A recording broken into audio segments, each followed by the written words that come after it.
मैं इस वक्त इलेक्शन कमीशन ऑफ इंडिया के हेड क्वार्टर के सामने खड़ा हूँ और इंडिया में जनरल इलेक्शन 2024 के फेज़ 1 के लिए वोटिंग की शुरुआत होगी। आज फ्राइडे है और ये पहला फेज़ है।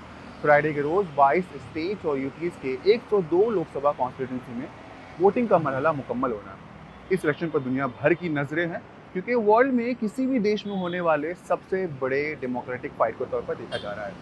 आज की वोटिंग के मद्देनज़र बुध के रोज़ तमाम पॉलिटिकल पार्टीज़ की कैंपेन्स बंद कर दी गई थी।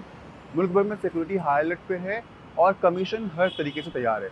पोलिंग बूथ पर भी सिक्योरिटी के सख्त इंतजाम हैं। इलेक्शन कमीशन की रिपोर्ट के मुताबिक 102 लोकसभा कॉन्स्टिट्यूंसी में वोटिंग की तैयारियों के लिए तकरीबन 1 लाख से ज़ायद इलेक्शन कमीशन के पर्सनल्स तैयार हैं। इसके अलावा हेलीकॉप्टर्स, स्पेशल ट्रेन और खुसूसी गाड़ियों के अलावा सारे इंतजाम किए गए हैं वीडियो कॉन्फ्रेंसिंग के ज़रिए और ड्रोन्स के ज़रिए वोटिंग की निगरानी की जा रही है। तकरीबन 16 करोड़ 60 लाख से ज़ायद वोटर्स हैं। इसमें 8 करोड़ ख़वातीन हैं और 8 करोड़ मर्द हैं।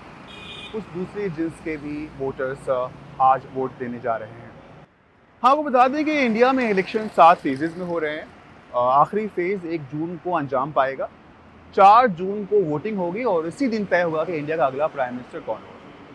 जनरल इलेक्शन 2024 इंडिया में बहुत इंपॉर्टेंस रखता है। भारतीय prime minister Narendra Modi BJP की लीडरशिप में एनडीए के बैनर तले तीसरी मुद्दत के लिए फाइट कर रहे हैं।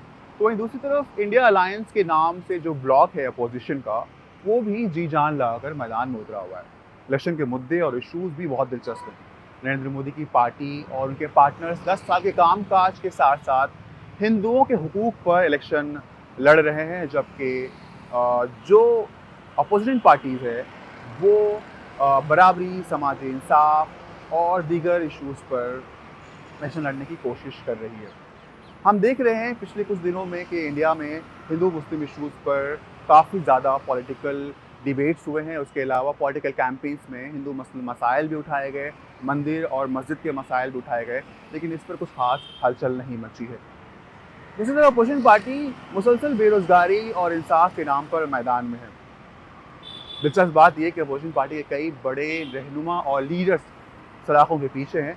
उसके बावजूद अपोजिशन पार्टी इस उम्मीद के साथ मैदान में उतर रही है कि वो इस इलेक्शन को जीत जाएगी। सबसे अहम बात यह है कि जो इलेक्शन से पहले सर्वे आए हैं वो बीजेपी के लिए जीत की तरफ इशारा कर रहे हैं, लेकिन अपोजिशन पार्टी उन सर्वेस को खारिज कर रही है। उनका कहना है कि ये सर्वे सिर्फ बीजेपी को प्रमोट करने के लिए हैं और एक तरीके से जानिबदारी का और बायसनेस का मुजाहरा कर रहे हैं। इंडिया में जो इलेक्शंस हो रहे हैं उस पर पूरी दुनिया की निगाहें मरकूज़ होती हैं। ज़ाहिर सी बात है, वोटर्स का जो नंबर है और प्रिपरेशन का, स्पेशली लॉजिस्टिकली जो प्रिपरेशन और तैयारियां की जाती हैं वो इतना बड़ा होता है और इतने बड़े पैमाने पर होता है कि लोगों की निगाहें उस पर पड़ जाती हैं। ऐसा बताया जाता है कि इंडिया में जो वोटर्स की जो तादाद है वो अमेरिकन वोटर्स के से भी 6 गुना ज़ायद है। वॉइस अमेरिका के लिए दिल्ली से फैला सरकार।